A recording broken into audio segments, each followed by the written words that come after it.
గోదావరి జిల్లాలకు ఆర్థిక రాజధానిగా పేరొందిన భీమవరానికి అరుదైన అవకాశం లభించింది. ఈ పట్టణానికి చెందిన ఇద్దరు వ్యక్తులు కేంద్రంలో ఒకే పార్టీ నుంచి ఎంపీలుగా ఉన్నారు.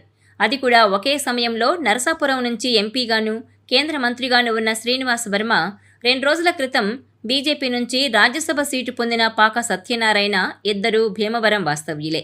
ఇలా ఒకే సమయంలో ఒకే పార్టీ నుంచి ఒకే ఊరికి చెందిన ఇద్దరు ఎంపీలుగా ఉండడం అరుదైన ఘటనగానే చెప్పాలి. అందులోనూ 1996లో నరసాపురం ఎంపీగా బీజేపీ నుంచి పాక సత్యనారాయణ పోటీ చేస్తే ఆయనకు చీఫ్ ఎలక్షన్ ఏజెంట్గా ప్రస్తుత నరసాపురం ఎంపీ కేంద్ర మంత్రి శ్రీనివాస వర్మ పనిచేశారు అంటారు. ఇప్పుడు కట్ చేస్తే ఇద్దరు అదే బీజేపీ నుంచి ఎంపీలుగా ఉన్నారు.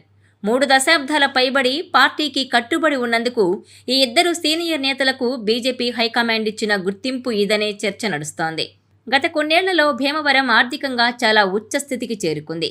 అక్కడి రాజులు ఏం చెబితే అది ఢిల్లీ స్థాయిలో జరిగిపోవాల్సిందే. వాళ్ల పలుకుబడి ఆ రేంజ్కు వెళ్లిపోయింది. క్షత్రియ సామాజిక వర్గానికి చెందిన కృష్ణంరాజు బీజేపీ నుంచి ఎంపీగా, కేంద్ర మంత్రిగా పనిచేశారు.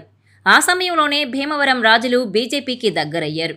కృష్ణంరాజు తమ్ముడు కొడుకు ప్రభాస్ బాహుబలితో జాతీయ స్థాయిలో గుర్తింపు తెచ్చుకున్నాక ప్రధాని మోదీ ఆయన్ను పిలిచి మరీ అభినందించారు. భీమవరం ప్రాంత రాజుల పలుకుబడి గుర్తించిన ప్రధాని మోదీ ఎలాగైనా ఆంధ్రప్రదేశ్లో బలపడాలని చూస్తున్న బీజేపీకి క్షత్రియ సామాజిక వర్గాన్ని ఒక అవకాశంగా చూపించారని అంటారు. ఏపీలో బలమైన చౌదరి, రెడ్డి, కాపు సామాజిక వర్గాలు పార్టీల పరంగా విడిపోయి ఉన్నాయి. వారిలాగే ఆర్థికంగా, రాజకీయంగా పలుకుబడి ఉన్న క్షత్రియ సామాజిక వర్గాన్ని బీజేపీ వైపు ఆకర్షించే పనిలో కమలనాథులు పావులు కదిపారు. అందుకే భీమవరం రాజులు అల్లూరి సీతారామరాజు విగ్రహాన్ని భీమవరంలో ప్రతిష్ఠిస్తే ఏకంగా ప్రధాని మోదీనే ఆ కార్యక్రమానికి హాజరయ్యారు. తర్వాత 2024 ఎన్నికలొచ్చేసరికి కావాలని కూటమిలో పట్టుబట్టి మరీ నరసాపురం ఎంపీ సీటును సాధించుకున్నారు. అక్కడి నుంచి క్షత్రియ సామాజిక వర్గానికి చెందిన శ్రీనివాస వర్మను పోటీలో నిలబెట్టి గెలిపించి కేంద్ర మంత్రిని చేశారు. బీజేపీకి అగ్రవర్ణాల పార్టీగా ఒక పేరుంది. దాన్ని చెరిపేసుకోవడానికి అన్నట్టు బీసీ సామాజిక వర్గానికి చెందిన పాక సత్యనారాయణను హఠాత్తుగా ఎంపీని చేసింది బీజేపీ. విజయసాయిరెడ్డి రాజీనామా చేశాక ఖాళీ అయిన స్థానాన్ని టీడీపీ, జనసేనతో పోటీపడి మరీ దక్కించుకున్న బీజేపీ పార్టీకి ఎప్పటి నుంచో కట్టుబడి ఉన్న వ్యక్తిగా పేరున్న పాక సత్యనారాయణకు ఆ పదవి కట్టబెట్టింది.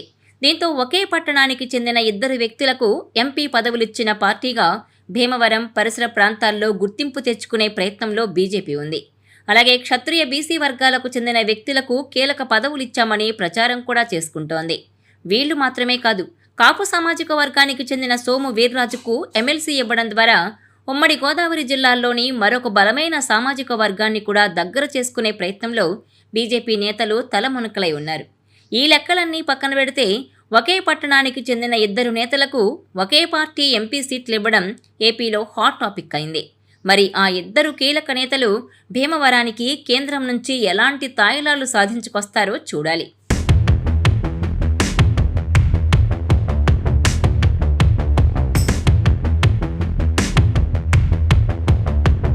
ఈ వీడియో మీకు నచ్చినట్లయితే please share, like and subscribe.